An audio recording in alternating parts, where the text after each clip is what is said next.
Shalom, apa kabar semuanya? Baik? Puji Tuhan, kita dalam penyertaan Tuhan, kita masih diberikan kesehatan oleh Tuhan untuk datang beribadah kepada Tuhan. Mari kita mau siapkan hati kita mau berdoa bersama. Terima kasih Bapak buat pagi hari ini kami boleh datang di tempat ini Tuhan. Satu anugerah Tuhan, kami masih boleh diberikan kesehatan, kami masih diberikan kesehatan juga kekuatan untuk kami boleh datang Tuhan. Biarlah pagi hari ini Tuhan, kami boleh tanggalkan setiap beban kami boleh tanggalkan setiap permasalahan kami Tuhan. Kami mau persiapkan hati kami untuk kami boleh menghadap hadirat-Mu Tuhan. Kami mau persiapkan setiap jiwa kami untuk kami boleh datang menghadap hadirat-Mu juga Tuhan. Mari Tuhan, penuhi mulut kami dengan pujian, ucapan syukur kepadamu Tuhan. Biarlah Tuhan bertahta di atas setiap kami. Biarlah ketika kami menyanyikan pujian penyembahan, Tuhan menerima setiap pujian penyembahan kami. Biarlah kami boleh dipenuhi dengan sukacita-Mu Tuhan. Terima kasih Tuhan, kami siap Tuhan untuk memuji, memuliakan nama-Mu. Hanya di dalam nama Tuhan Yesus kami berdoa. Haleluya, amin. Saya ajak Bapak Ibu Saudara untuk bangkit berdiri bersama. Kita mau datang kepada Tuhan, kita mau memuji Tuhan, kita mau memuliakan Tuhan. Haleluya. Katakan Yesus kami puja, Yesus kami puja,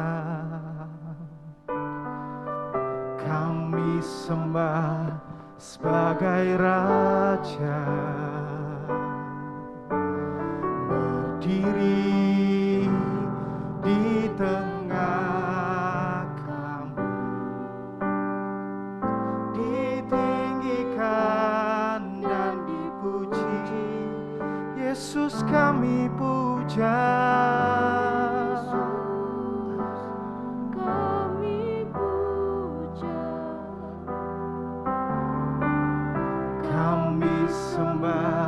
Sebagai Raja,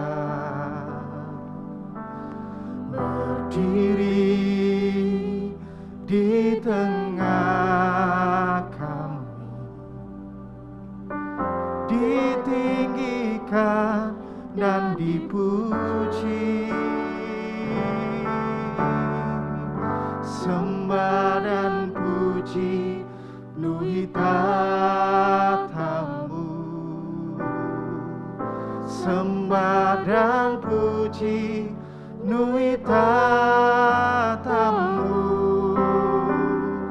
sembah dan puji penuhi tatamu, Yesus Tuhan adalah Raja. Mari kita agungkan Tuhan kita, Yesus kami puja.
Yesus Tuhan adalah Raja, sembah dan puji.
Yesus Tuhan adalah Raja. Sembah dan puji, nuitatamu. Kau yang layak Tuhan, dan puji nuita. karena Engkau Raja kami Tuhan. Sembah dan puji nuitatamu. Yesus Tuhan adalah Raja. Sembah dan puji, nuitatamu. Sembah dan puji nuitatamu. Sembah dan puji nuitatamu. Yesus Tuhan adalah Raja. Yesus Tuhan, Yesus Tuhan adalah Raja. Yesus Tuhan adalah Raja.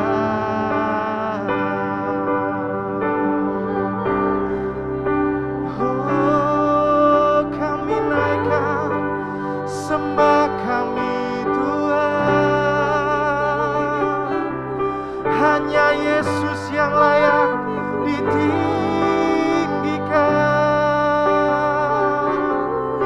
Hanya Yesus yang layak disembah. Mari umat Tuhan, kita naikkan pujian kita, kita naikkan sembah kita.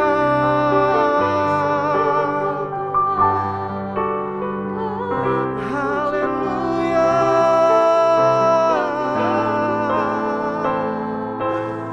haleluya.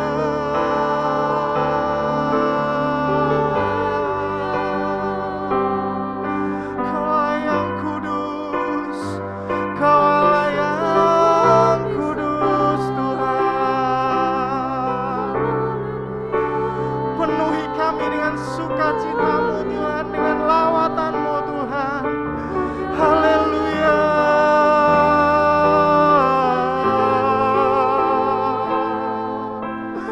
Haleluya.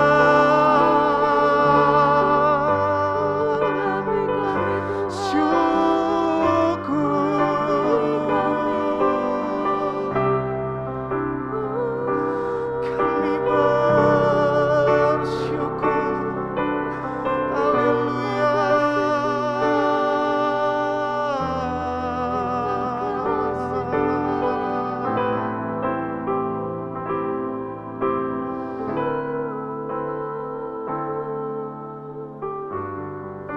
Sungguh siapakah kami ini Tuhan? Engkau begitu mengasihi setiap kami Tuhan. Kami berharga di mata-Mu Tuhan. Seringkali kami mengecewakan-Mu Tuhan. Tetapi Engkau menarik kami kembali untuk datang. Engkau menebus setiap dosa kami. Bahkan Engkau mengorbankan diri-Mu bagi setiap kami Tuhan. Sudah selayaknya, sudah sepantasnya kami bersyukur kepada-Mu Tuhan. Terima kasih Tuhan, terima kasih Tuhan.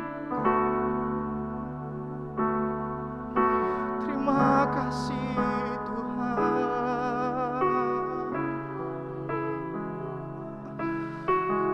Haleluya.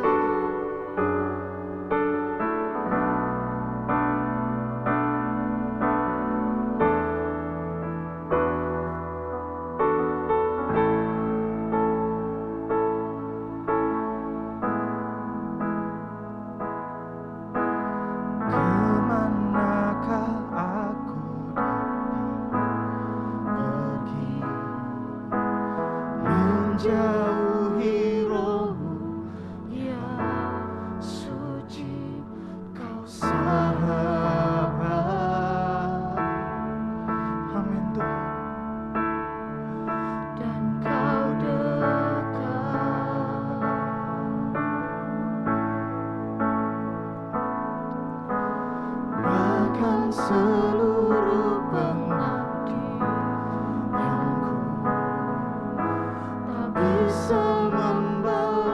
kesetiaan-Mu sungguh mulia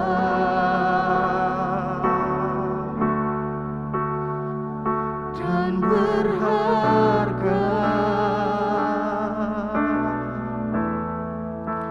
Sungguh besar pengorbanan-Mu bagiku, terlalu dalam untuk dimengerti.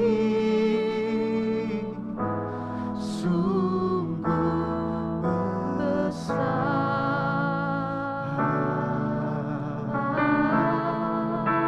sungguh indah yang Kau pikirkan tentangku, tak terselami bagiku.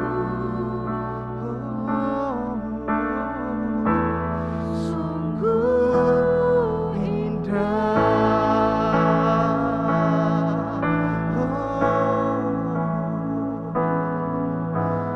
Kemanakah aku pergi, menjauhi Roh-Mu yang suci. Kau sahabat kami, dan Kau dekat dengan kami, bahkan seluruh pengabdianku tak bisa membalas kesetiaan-Mu sungguh mulia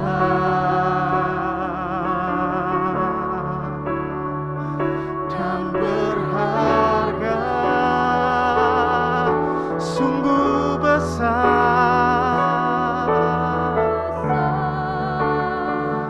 pengorbanan-Mu bagiku, terlalu dalam untuk dimengerti. Sungguh besar, oh, sungguh indah yang Kau pikirkan tentangku, tak terselami bagiku. Sungguh indah. Jemaat Tuhan nyanyikan sungguh indah.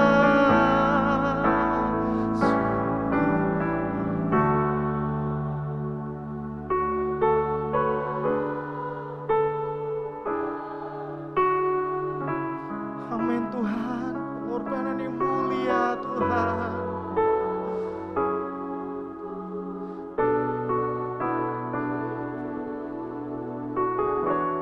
Sungguh besar.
Haleluya.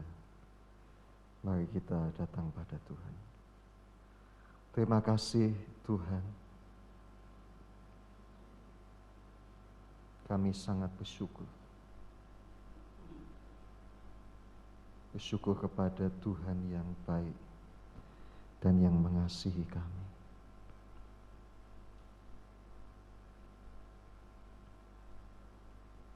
Ajar kami juga mengasihi Engkau Tuhan.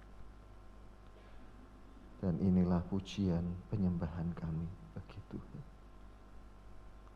Kiranya Tuhan berkenan atas pujian kami. Dan sekarang kami mau mempersembahkan hati kami, pikiran kami untuk Engkau bentuk dengan firman-Mu. Urapilah kami semua Bapa. Bukakanlah rahasia firman-Mu bagi kami. Terima kasih Tuhan. Kami sambut firman-Mu dalam nama Tuhan Yesus Kristus. Haleluya. Amin. Puji Tuhan. Shalom. Shalom. Ya. Shalom kepada kita semua. Saudaraku, kalau kita mengikuti kalender gereja, hari ini itu disebut hari Minggu Palma atau Minggu Palem. Ya. Dan gereja mengenang satu peristiwa, yaitu ketika Tuhan Yesus memasuki kota Yerusalem dengan mengendarai seekor anak keledai betina. Ya, itu kalau dalam bahasa Inggrisnya colt. Jadi kalau dulu ada mobil namanya colt, itu artinya keledai, ya, anak keledai. Nah, hari ini saya memberi judul khotbah kita yaitu Deja Vu Yerusalem, menanti datangnya Raja Damai. Ya. Deja vu itu artinya seperti merasa pernah terjadi. Ya. Jadi subjeknya ini Yerusalem. Yerusalem itu pernah dulu didatangi Tuhan, ya, yang menyatakan diri sebagai raja. Tapi sayangnya itu tidak menjadi kenyataan seutuhnya. Dan sampai hari ini Yerusalem masih menanti-nantikan datangnya Raja Damai, ya. Nah, apa saja yang terjadi pada peristiwa Minggu Palma itu, ya? Mari kita baca dan kita akan rekonstruksi, ya, peristiwa-peristiwa yang terjadi pada waktu itu. Mari kita buka Alkitab kita, Yohanes pasal 12, ayat 12 sampai 24. Bersama kita baca, 2, 3. Keesokan harinya ketika orang banyak datang merayakan pesta mendengar bahwa Yesus sedang di tengah jalan menuju Yerusalem, mereka mengambil daun-daun palem, lalu pergi menyongsong dia sambil berseru, Hosana, diberkatilah dia yang datang dalam nama Tuhan, Raja Israel.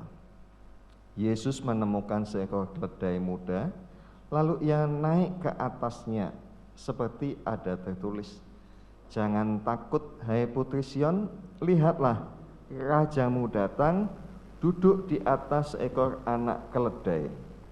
Mula-mula murid-murid Yesus tidak mengerti akan hal itu, tetapi sesudah Yesus dimuliakan, teringatlah mereka bahwa nats itu mengenai dia dan bahwa mereka telah melakukannya juga untuk dia. Orang banyak yang bersama-sama dengan dia ketika ia memanggil Lazarus keluar dari kubur dan membangkitkannya dari antara orang mati, memberi kesaksian tentang dia. Sebab itu orang banyak itu pergi menyongsong dia, karena mereka mendengar bahwa ia yang membuat mukjizat itu. Maka kata orang-orang Farisi seorang kepada yang lain, kamu lihat sendiri bahwa kamu sama sekali tidak berhasil. Lihatlah, seluruh dunia datang mengikuti dia. Di antara mereka yang berangkat untuk beribadah pada hari raya itu, terdapat beberapa orang Yunani. Orang-orang itu pergi kepada Filipus yang berasal dari Betsaida di Galilea. Lalu ia berkata kepadanya, Tuhan, kami ingin bertemu dengan Yesus. Filipus pergi memberitahukannya kepada Andreas. Andreas dan Filipus menyampaikannya pula kepada Yesus. Tetapi Yesus menjawab mereka, katanya, telah tiba saatnya Anak Manusia dimuliakan. Aku berkata kepadamu, sesungguhnya jikalau biji gandum tidak jatuh ke dalam tanah dan mati, ia tetap satu biji saja, tetapi jika ia mati, ia akan menghasilkan banyak buah. Amin. Ya. Sebenarnya ada banyak poin yang dapat disampaikan dari bacaan kita hari ini, ya. Tapi nanti kita akan belajar satu hal saja. Dan khotbah saya hari ini diawali dengan bentuk seperti storytelling begitu ya, menceritakan ulang, merekonstruksi peristiwa yang terjadi pada waktu itu ya. Nah, pertama kalau kita membaca Alkitab itu kita mesti membuat atau mengajukan pertanyaan-pertanyaan yang disebut WH question ya. Pertanyaan-pertanyaan dengan awalan huruf WH ya, what, when, where, who ya, dan how ya. Nah, kita tanya dulu kapan peristiwa ini terjadi ya. Tadi kita membaca ayat 12 diawali dengan kata keesokan harinya, ketika orang banyak yang datang merayakan pesta mendengar bahwa Yesus sedang di tengah jalan menuju Yerusalem. Ayat ini diawali dengan keterangan waktu, keesokan harinya. Jadi ada satu hari lalu keesokannya ya. Nah, harinya yang pertama ini apa? Nah, kita mesti merunut itu ya. Ya. Di pasal 12 masih. Di ayat 1 ketemu juga keterangan waktu ya. Ayat 1 coba kita baca. 6 hari sebelum Paskah, Yesus datang ke Betania, tempat tinggal Lazarus yang dibangkitkan Yesus dari antara orang mati ya. Nah, jadi 6 hari sebelum Paskah Yesus datang ke Betania. Keesokan harinya baru terjadi peristiwa Yesus masuk ke kota Yerusalem itu tadi. Ya, sekarang kita urutkan dulu ya. 6 hari sebelum Paskah. Kapan Paskah? Ya, kalau kita membaca Perjanjian Lama kita akan mengetahui Paskah itu diperingati atau dirayakan orang Israel pada tanggal 14 bulan Abib. Nama bulannya itu pertama kali Tuhan disebut bulan Abib. Tapi dalam perjalanan waktu sejarah orang Israel ketika mereka dibuang ke Persia, nama bulannya menjadi nama bernama Nisan ya. Jadi tanggal 14 itu orang Israel suruh bersiap ya, tanggal 14 pada waktu petang. Nah, waktu petang artinya waktu apa? Matahari terbenam. Nah, saya pernah menyampaikan orang Yahudi itu menghitung hari itu bukan jam 12 malam atau jam 00 tanggal ganti, tapi mereka ganti tanggal ketika apa? Matahari terbenam. Matahari terbenam artinya bulan terbit. Nah, kenapa kok gantinya jam 6? Karena kalender mereka itu berdasarkan bulan ya. Jadi kalau dikatakan 14 waktu petang itu artinya sudah ganti tanggalnya tanggal 15. Itulah waktu Paskah. Nah, pada waktu Paskah itulah Tuhan Yesus wafat.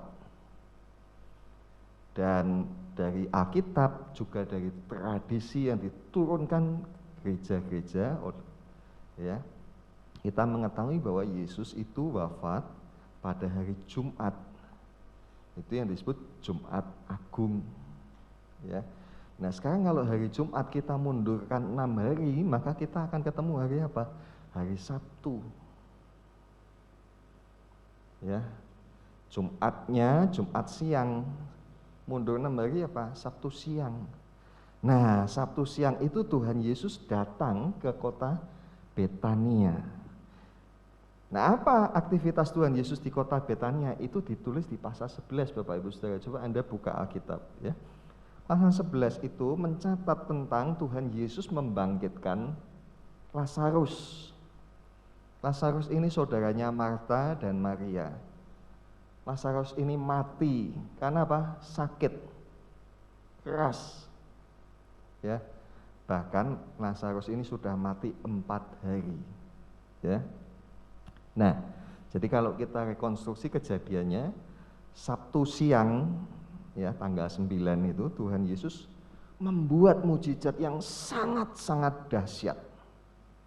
Dan yang kalau boleh saya katakan itu mujizat paling dahsyat yang dibuat Tuhan sebelum dia wafat. Ya. Kenapa dahsyat? Karena dia membangkitkan Lazarus yang sudah mati 4 hari. Yesus juga pernah membangkitkan seorang anak, tapi baru saja itu. Tapi ini Lazarus sudah 4 hari. Maka Maria waktu mendengar Tuhan Yesus berkata, angkat batu itu. Maria berusaha mencegah, jangan Tuhan. Sudah 4 hari, sudah bau. So, kalau orang meninggal 24 jam, itu jasadnya akan bau. Supaya tidak bau diapakan? Formalin. Ya. Makanya kalau kita adakan upacara tutup peti itu di bawah 24 jam. Ya. Kalau enggak ya di formalin. Nah ini sudah 4 hari. Sehingga kebangkitan Lazarus ini menjadi peristiwa yang sangat heboh. Kota Betania menjadi gempar. Bahkan bukan hanya Betania saja, sampai kemana-mana. Ya. Menjadi viral gitu ya. Viral. Semua orang ngomongin tentang Yesus dan tentang Lazarus. Nah namanya berita tentu ada pro dan ada kontra. Nah yang kontra, orang-orang yang tidak senang ini, mereka lapor kepada orang-orang Farisi dan imam-imam kepala. Nah kalau kita membaca di Perjanjian Baru itu ada kata imam-imam kepala, artinya imamnya ada berapa? Lebih dari 1. Ya memang ada 2, tapi ini sesuatu yang menyalahi Perjanjian Lama. Imam itu cuma 1 yang disebut imam besar. Ya, nah jadi predikat atau jabatan imam besar itu jabatan keimaman orang Yahudi. Ya. Nah, pada waktu itu mereka melaporkan ya kepada ahli-ahli Taurat dan orang Farisi. Dan karena laporan itu, maka imam-imam kepala dan ahli-ahli Taurat ini kemudian mereka sepakat untuk membunuh Yesus. Ya, Anda dapat baca itu pasal 11 ayat 53. Maka kemudian kita bertanya, mengapa mereka mau membunuh Yesus? Alasannya apa? Ternyata alasannya itu karena mereka melihat ini orang begitu banyak menganggap Yesus ini Mesias dan dia layak jadi raja. Dan memang mujizat yang Tuhan Yesus buat dengan membangkitkan Lazarus itu adalah bukti yang sangat kuat bahwa dia adalah Mesias yang layak untuk dijadikan raja. Jadi semua orang sudah pengen menjadikan Yesus raja. Dan ini yang menjadikan kekhawatiran buat imam-imam kepala dan ahli Taurat. Kenapa? Karena mereka berpikir kalau sampai Yesus ini dijadikan raja dan kedengaran kepada orang-orang Roma, maka orang Roma akan murka. Dan kalau murka pasti terjadi peperangan. Dan akibatnya apa? Mereka semua akan celaka. Bait suci mereka akan hancur. Ya. Dan itu ditulis di pasal 11 ayat 48. Yuk kita baca ini kekhawatirannya. Apabila kita biarkan dia, maka semua orang akan percaya kepadanya, dan orang-orang Roma akan datang dan merampas tempat suci kita serta bangsa kita. Itu sebabnya kemudian mereka bersepakat untuk membunuh Tuhan Yesus. Dan memang mereka kemudian menyuruh siapa yang bisa nangkep dikasih reward nanti. Nah, rupanya itulah yang kemudian juga sampai ke telinganya Yudas, ya. Nah, karena mendengar, mengetahui Tuhan Yesus mau ditangkap, Tuhan memilih untuk menyingkir keluar dari kota itu dan menuju ke pinggiran kota, ke daerah yang padang gurun, ya, dan sampai di satu kota yang disebut Efraim, ya, pasal 11 ayat 54. Nah, ketika Tuhan Yesus ini pergi menyingkir begitu, ya, orang-orang yang kagum kepadanya ini mencari Mas Yan, ya, dan mereka masih penasaran, pengen ketemu Tuhan. Mereka bertanya-tanya, kira-kira Tuhan Yesus ini akan datang enggak ke Yerusalem untuk merayakan Paskah?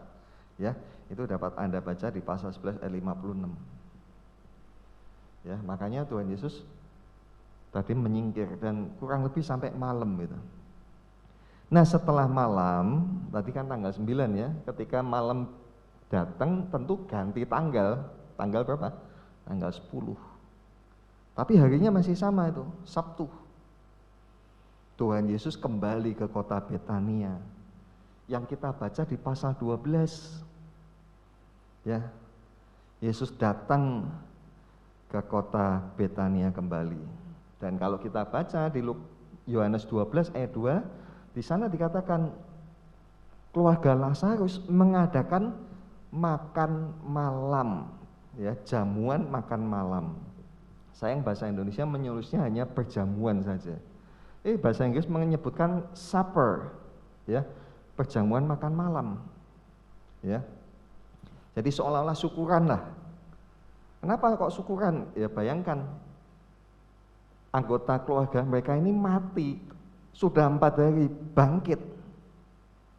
Ya pantas toh, ya, menerima mujizat syukuran, ya. Sekarang jarang ya orang kalau terima pertolongan Tuhan syukuran jarang.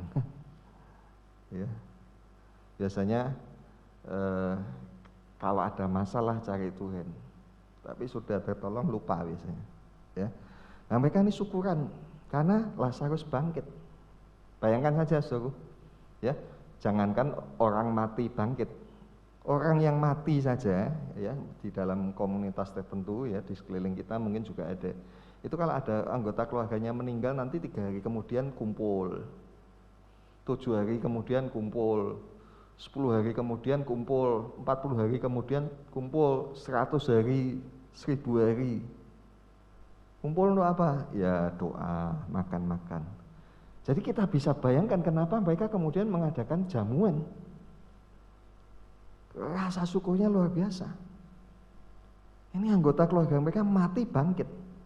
Nah, pada saat itulah kemudian kita baca di Yohanes pasal 12 juga. Maria meminyaki kaki Tuhan Yesus dan menyekanya dengan rambutnya. Nah, kalau kita ngerti kronologi cerita ini, sekarang kita punya gambaran kenapa Maria itu melakukan itu. Ya, nanti pada kesempatan lain kita kupas itu. Apa yang dilakukan Maria itu maknanya buat kita apa, ya. Tapi kita sisihkan ini dulu, ya. Lalu kalau kita baca di ayat 12 tadi, keesokan harinya. Jadi kemarin malam nih, Sabtu malam Minggu ada perjamuan syukuran. Minggunya Yesus menuju ke kota Yerusalem dengan mengendarai anak keledai betina tadi. Nah, orang-orang yang dari kemarin mencari Tuhan Yesus, ternyata mereka sudah lebih dulu nyampe di kota Yerusalem. Dan ketika mereka melihat Yesus datang mengendarai seekor keledai, ya, anak keledai betina, ya, mereka melihat itu, mereka sukacita, mereka senang. Maka mereka kemudian berseru, mengeluh-elukan Yesus, Hosana, Hosana, ya, diberkatilah yang datang dalam nama Tuhan, Raja Israel.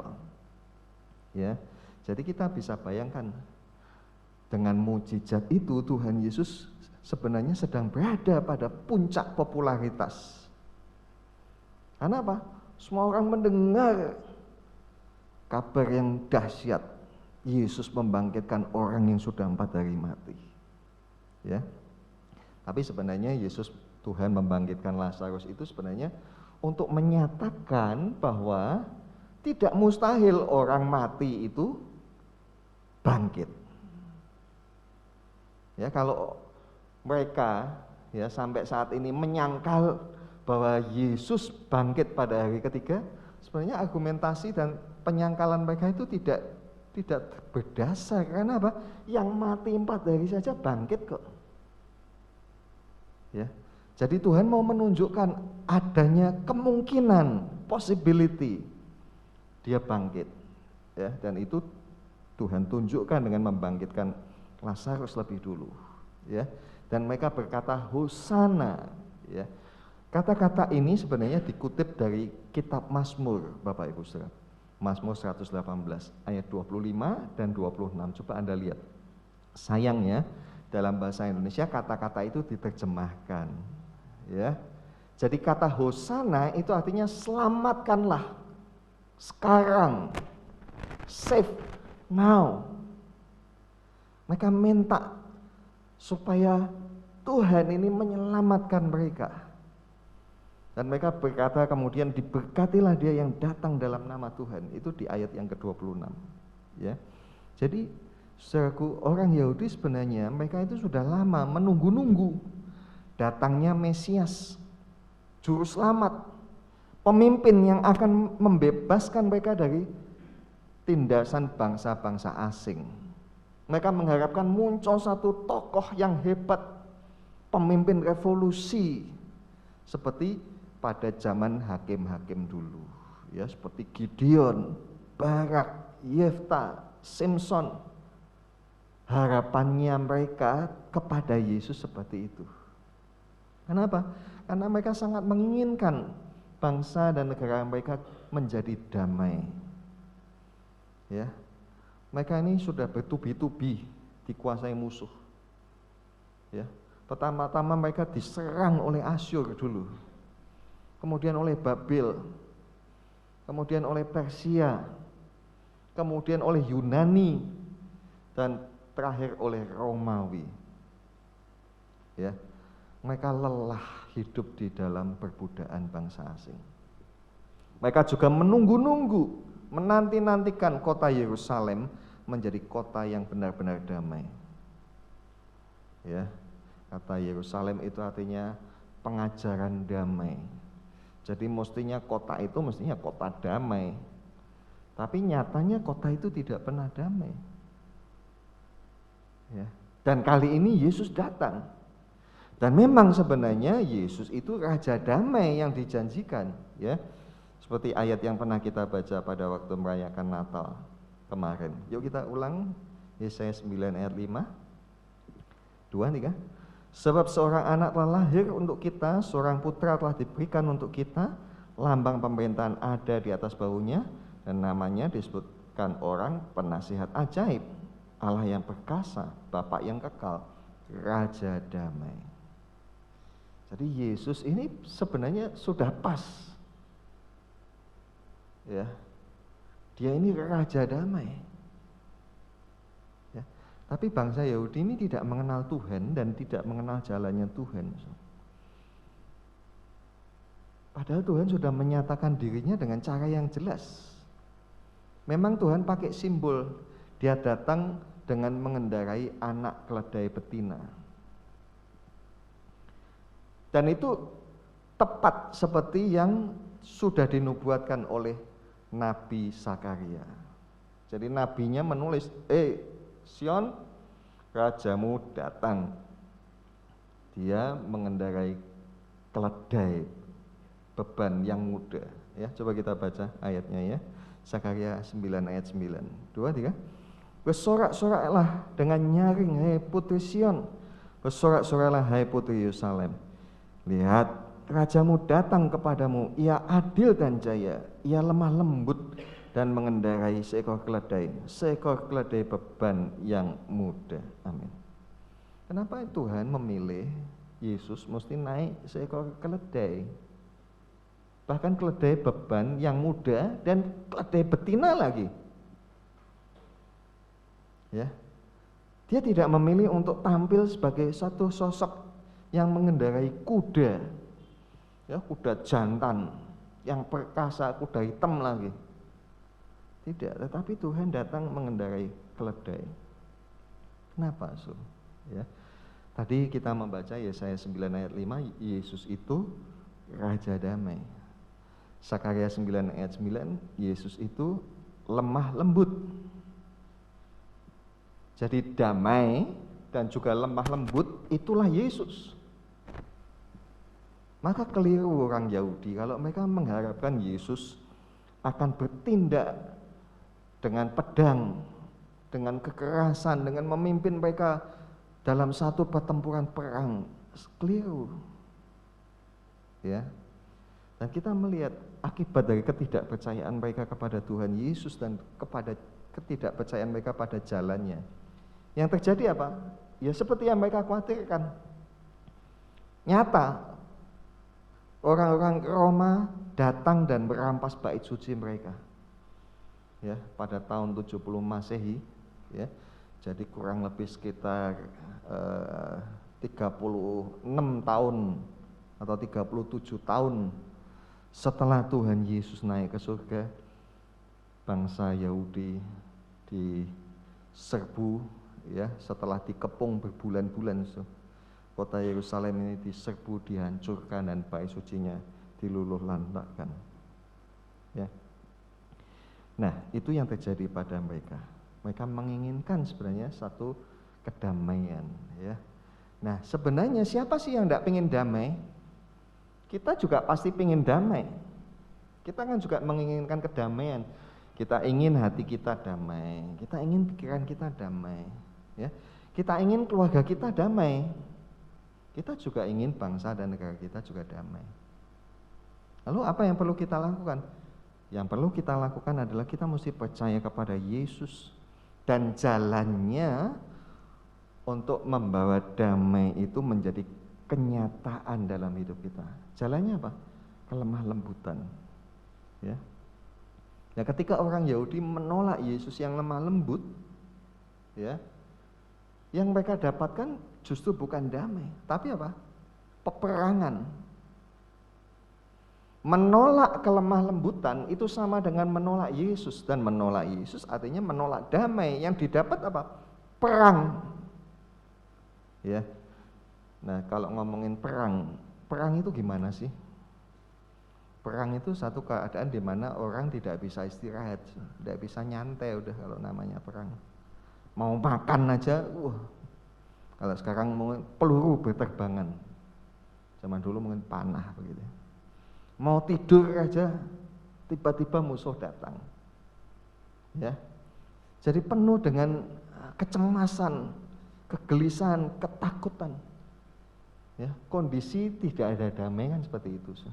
Kemerungsung orang Jawa bilang. Dalam bahasa Inggris istilahnya itu restless. Tidak ada berhentinya. Ya, kalau tidak ada berhentinya jadi apa? Capek. Hati kita, pikiran kita kalau tidak ada damai, ya, kemerungsung, ya, banyak soal, banyak. Kita jadi apa? Capek. Keluarga kita juga begitu kalau tidak ada damai, yang adanya perang, terus lama-lama ngadepinya jadi apa? Jadi capek. Ya.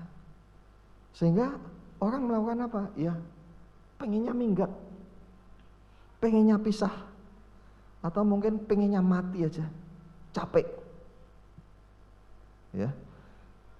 Nah, kita sebagai bangsa Indonesia kan juga mengalami sebenarnya, ya, sejak pemilu beberapa tahun yang lalu kan kita jadi capek itu, kita ngadepi kabar-kabar yang membuat kita capek. Bukan kabar damai, tapi kabar permusuhan, ya. Dan bukan hanya tidak ada damai, bukan hanya capek, ya. Kalau tidak ada damai yang terjadi adalah apa? Kehancuran pasti. Sebab kalau hati kita nih tidak ada damai, ya, hidup kita jadi apa? Hancur. Mau kerja tidak bisa konsentrasi, mau melakukan apa bingung, ya. Rumah tangga juga begitu, kalau tidak ada damai apa? Oh, bisa hancur, bisa remuk. Seperti yang dialami oleh orang Yahudi, bukan hanya perang yang mereka alami, kota Yerusalem remuk, hancur. Bahkan terlebih-lebih lagi apa? Bait suci mereka dirobohkan, dihancurkan.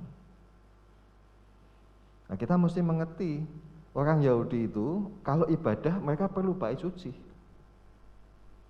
Karena di bait suci itu saja orang bisa mempersembahkan korban. Dan hanya dengan mempersembahkan korban itu saja mereka dapat pengampunan. Dengan tidak adanya bait suci mereka tidak bisa ibadah.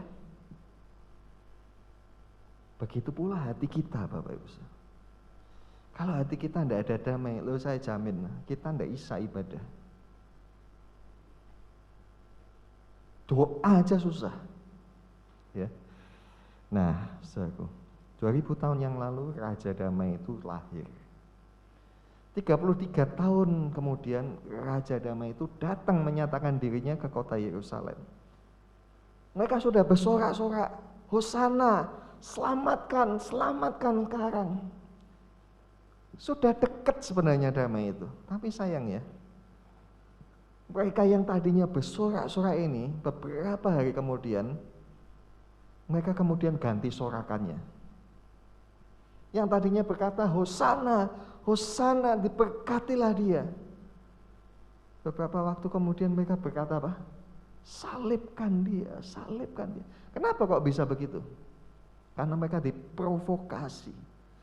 Mereka mendengar pengaruh-pengaruh dan kata-kata pemimpin-pemimpin mereka yang jahat, yang menebarkan kabar-kabar bohong, hoax. Mereka mengatakan Yesus ini, orang ini menghujat Allah, orang ini katanya merobohkan bait suci dan sebagainya dan sebagainya. Dan akibat daripada mereka mendengarkan kata-kata ini, akhirnya betul yang terjadi. Yerusalem hancur sudah, dan mereka kehilangan damai. Sampai saat ini Yerusalem dan juga orang Yahudi mereka belum mengalami kedamaian yang sejati. Ya, kalau Bapak Ibu Saudara senang dengan sejarah, cobalah baca sejarah tentang Holocaust, sejarah tentang pembantaian orang Yahudi oleh Nazi Jerman. Ngeri, kemana aja mereka dikejar, ya, mengerikan, ya. Mereka disiksa, ya, dibuat bahan percobaan gas sarin, ya, masukkan satu ruangan, ditutup, kasih gas, ya. Ada yang lain lagi mereka diambil rambutnya, ya, ada yang macam-macam masuk, ya. Nah, sampai hari ini pun mereka masih menjadi bulan-bulanan dan cibiran musuh-musuh. Walaupun saat ini, ya, sebagai bangsa mereka merupakan negara dengan persenjataan paling canggih, karena mereka kan orang-orang jenius kebanyakan, ya. Mereka punya sistem persenjataan yang paling hebat, yang mereka jadikan andalan. Tetapi tentang mereka Alkitab sudah menulis, mereka pasti akan diremukkan nanti oleh antikristus. Sampai akhirnya kemudian mereka kembali berkata, Hosana, selamatkan sekarang. Dan ketika Tuhan Yesus datang, mereka berkata, diberkatilah dia yang datang dalam nama Tuhan. Ya, jadi Yerusalem menunggu-nunggu itu, ya. Nah, dari semua hal ini mari kita belajar. Apa? Kita mesti belajar dari kesalahan orang Yahudi. Yang pertama apa? Kita jangan menolak jalan kelemah lembutan. Ya, jalan kelemah lembutan tadi disimbolkan dengan apa? Naik keledai. Mungkin kita tidak tahu gimana rasanya naik keledai. Ya. Yang pasti naik keledai beda dengan naik kuda. Ya. Kalau mau diibaratkan naik keledai itu seperti, maaf, mungkin kalau ada yang pernah punya Yamaha ya yang 70 atau Honda 70, atau mungkin kalau masih ada familinya yang punya itu, kalau dinaiki gimana? Biarpun Anda gaspol, ya udah jalannya utuk-utuk aja. Ya, dan kalau mungkin bapak-bapak pernah naik motor RX King, kalau Anda polkan gasnya kan apa? Wah, bisa kayak orang terbang. Naik keledai dan naik kuda itu beda. Ya, begitu dinaiki kuda itu dipecut, kuda bisa langsung lari. Ya, karena apa? Memang kuda ini kendaraan ya yang biasanya digunakan untuk perang. Keledai tidak bisa, so. Orang perang naik keledai ya kepanah, ketombak udah pasti mati. Dan tahu enggak, so, keledai ini kadang-kadang mokong, tahu mokong ya? Jadi kadang-kadang dia tuh semaunya sendiri gitu loh ya. Disuruh jalan malah dia diem. Nah, artinya kalau Yesus bisa naik keledai, Yesus mesti punya kepribadiannya apa? Yang lemah lembut. Yang apa? Yang sabar. Ya. Nah, kelemah lembutan itu tidak identik dengan wajah yang syahdu, ya, tutur kata yang lemah gemulai, ya, dengan kulit yang licin seperti ibu-ibu atau gadis-gadis. Kelemah lembutan tidak identik dengan itu. Kelemah lembutan itu, ya, kalau bisa kayak orang naik keledai. Ya. Orang naik kuda maunya apa? Cepat. Naik keledai tidak bisa dijak cepat. Jadi mesti apa? Yes. Kalau naik kuda bisa dipacu, naik keledai tidak bisa. Jadi tidak bisa ngikuti maunya. Yang naik mesti ngikuti keledainya. Nah, kadang-kadang kita itu mesti lemah lembut itu kalau kita bisa ngikuti maunya. Maunya siapa ya? Maunya yang di dekat kita. Istri-istri bisa ngikuti maunya suami itu, kalau begitu istri-istri itu lemah lembut. Begitu pula suami. Ya. Terlebih-lebih kalau kita bisa ngikuti maunya Tuhan. Itu namanya lemah lembut. Tapi banyak orang yang kelihatannya lemah lembut, sama Tuhan aja masih mokong. Ngeyel. Keras kepala. Kalau kita mau hati kita damai, kita tidak bisa gitu. Kita mesti ngikuti itu maunya Tuhan.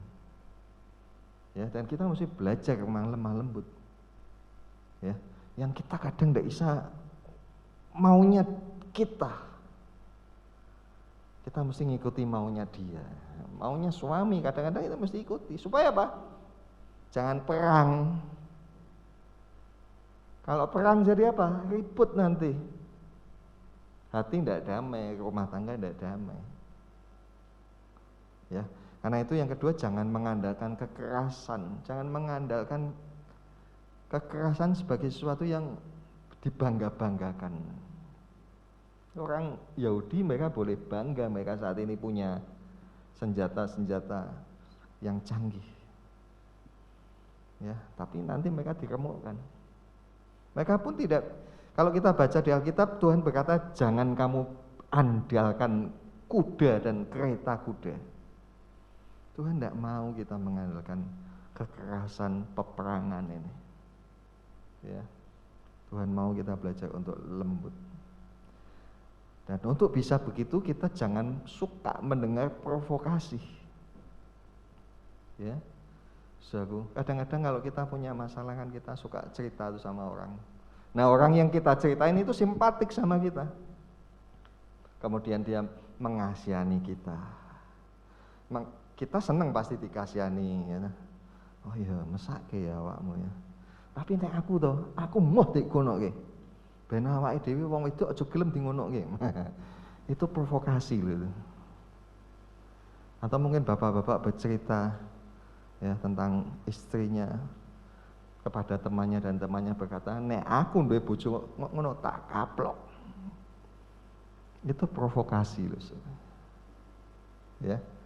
Jangan bangga dengan kata-kata nek aku sapa wae tak parani, nek aku kendel, nek aku bener. Aku kendel, aku wani ya. Ben wong tuaku lho nek salah tak pisui. Wah, ini kan membanggakan hal yang kekerasan, ya. Karena itu kita mesti belajar minta kepada Tuhan Yesus mengajari kita tentang kelemah lembutan.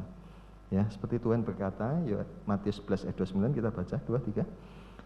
Pikul aku yang kupasang dan belajarlah padaku, karena aku lemah lembut dan rendah hati, dan jiwamu akan mendapat ketenangan. Amin ya.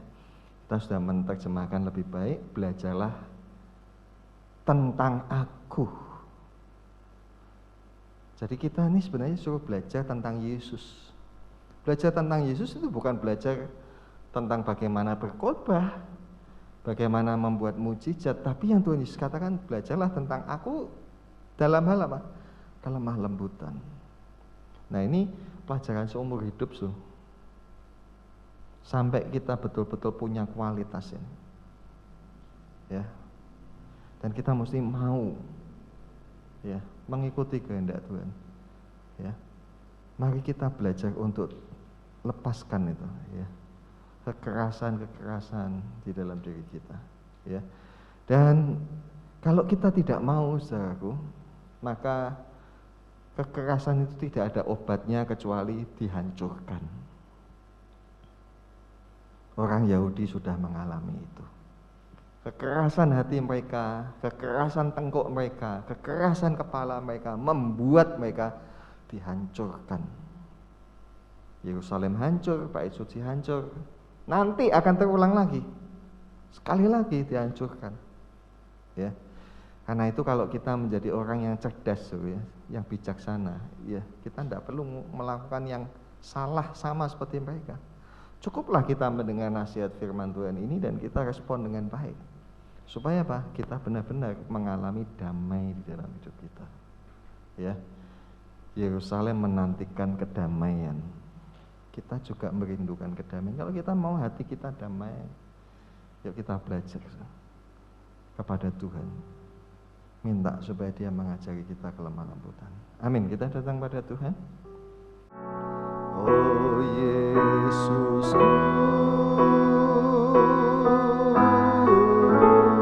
Engkaulah Raja damai.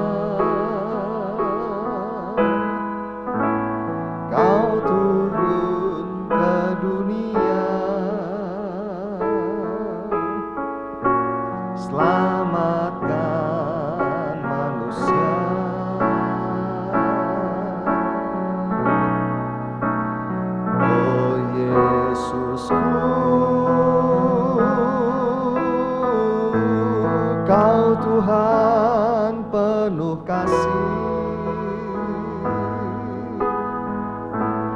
Kau berikan hidupmu untuk tebus dosaku. Kaulah Allah yang kupuji, Kaulah Allah. Mari kita angkat tangan. Kemuliaan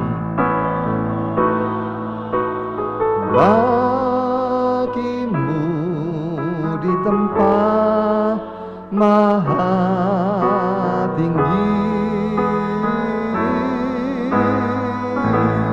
Kemuliaan bagimu di tempat maha tinggi. Kaulah Allah yang kupuji, Kaulah Allah yang kusembah. Kemuliaan bagimu di tempat maha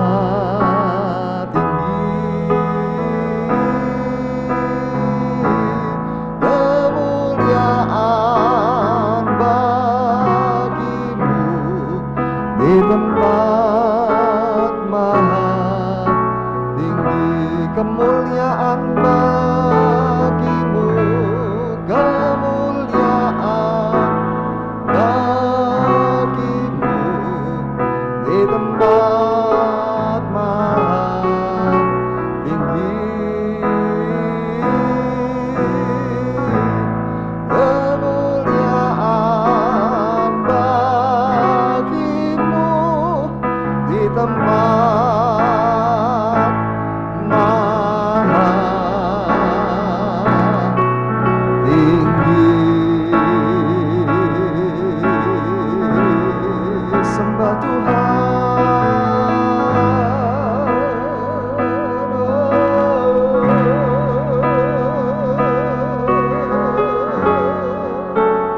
Engkaulah Raja damai. Datanglah ya Tuhan dalam hidup kami. Ajari kami tentang kedamaian.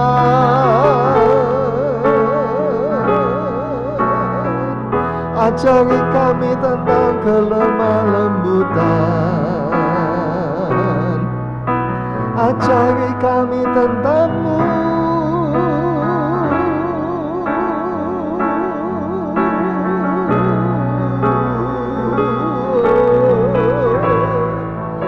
Biar hati kami damai Tuhan.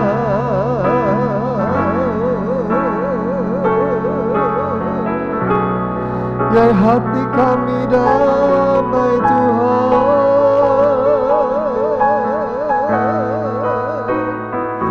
Biar hati kami damai Tuhan.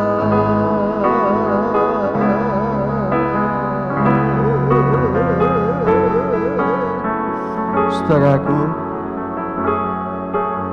hanya dengan lemah lembut maka engkau akan beroleh damai.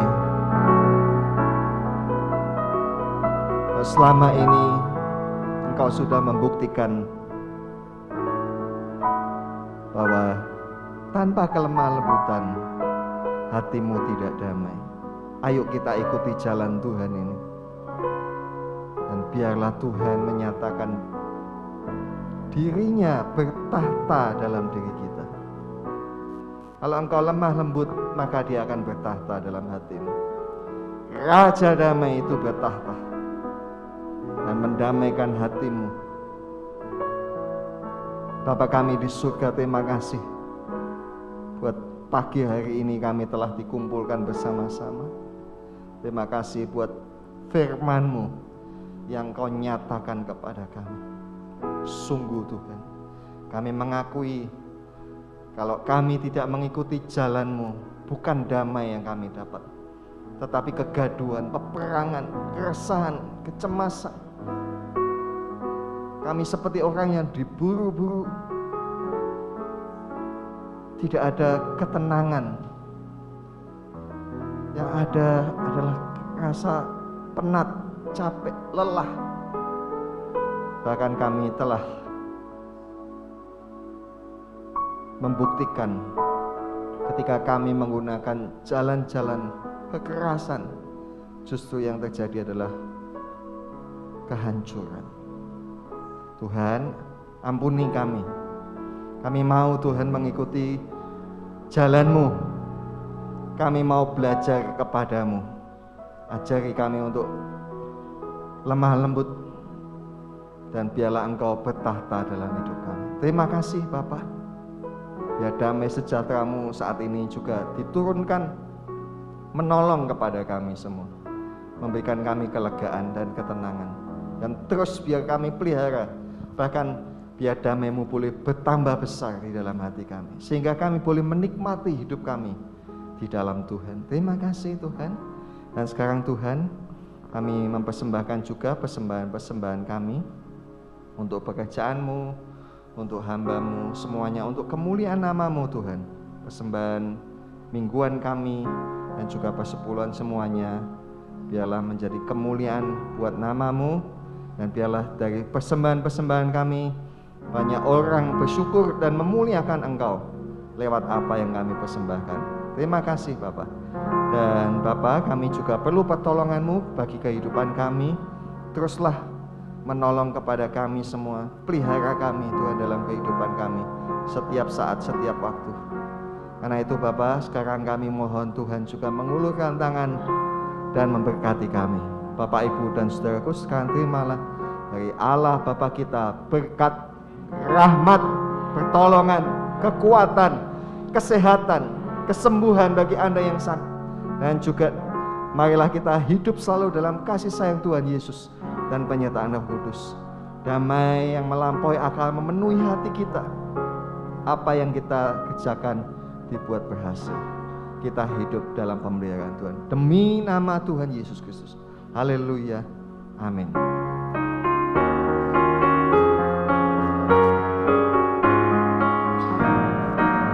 Shalom, shalom. Shalom, shalom, damai Allah turun ke atasmu sekarang. Shalom, shalom, damai Allah sekarang dan selamanya. Seperti sungai yang mengalir lembut gemercik, seperti burung merpati, damai surgawi. Shalom, shalom, diberkatilah kau sekarang. Berkat atas nama Bapa, Anak, Roh Kudus. Amin. Tuhan Yesus memberkati. Sampai bertemu pada hari Jumat untuk kita mengikuti ibadah Jumat Agung. Terima kasih, Tuhan memberkati.